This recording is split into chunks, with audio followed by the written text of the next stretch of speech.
Yeah, I think it's a very good idea because when you make an investment, you're doing it for the long term. When you look at the prospects of the BRICS and the emerging market in general, their prospects for the long term are still very good. The fundamentals are very good. When we talk about China, Russia, Brazil or India, these are rich countries, heavily populated with a very sound and healthy demography, where the level of motorization is still extremely low. Particularly when you compare it to the average European country, which is at about 500 cars per 1,000 residents. And you see that Russia is at 300, Brazil is at 200, China is a little bit above 100, and India is at 25. There is still a lot of growth coming. Now, we know also that the emerging markets, or at least some of them, we're not going to go through a linear growth. It's not going to be something steady, predictable, smooth. From time to time, we're going to have corrections. From time to time, we're going to have bumps. And that's what you are seeing now in Russia, and we're seeing in Brazil. We've seen it last year in India, but India is resuming growth at the end of 2014, and we feel very good about 2015. And China, even though the growth have slowed, it's still a very significant growth. 7% growth of GDP forecast for next year is not so bad.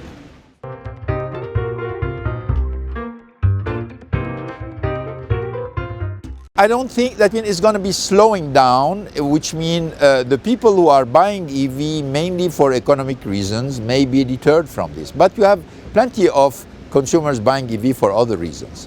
But on top of this, even though the price of oil is unpredictable, nobody has predicted last year that would be at this level of oil price today, and nobody knows where oil price will be next year or 2 years down the road.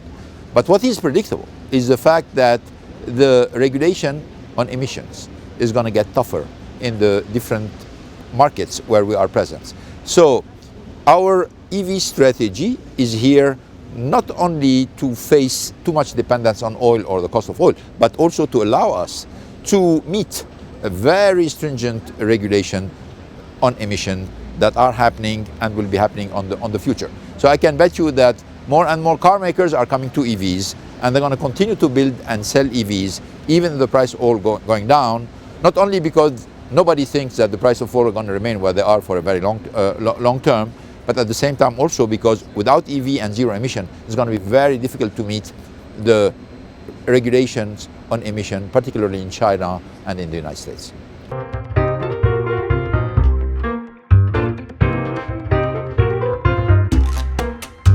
I think first offering more opportunities, hiring more women, making sure that in the succession planning, we are facilitating, helping, planning more women in charge of the different responsibility, and it's going to happen. That means the trend is unmistakably going into a specific direction, and I think with everything we're doing and other car makers are doing, you're going to see more and more women in executive positions in the car industry. It is going unmistakably in one direction. It's going to take some time because you need to change some of the perceptions that this is an industry mainly for men, which is not true because, as you know, more than 60-65% of the customers of this industry are mainly female. So we need to make sure that the products, the technology, everything we do are female friendly, and for this we're going to need much more executive power from the female side.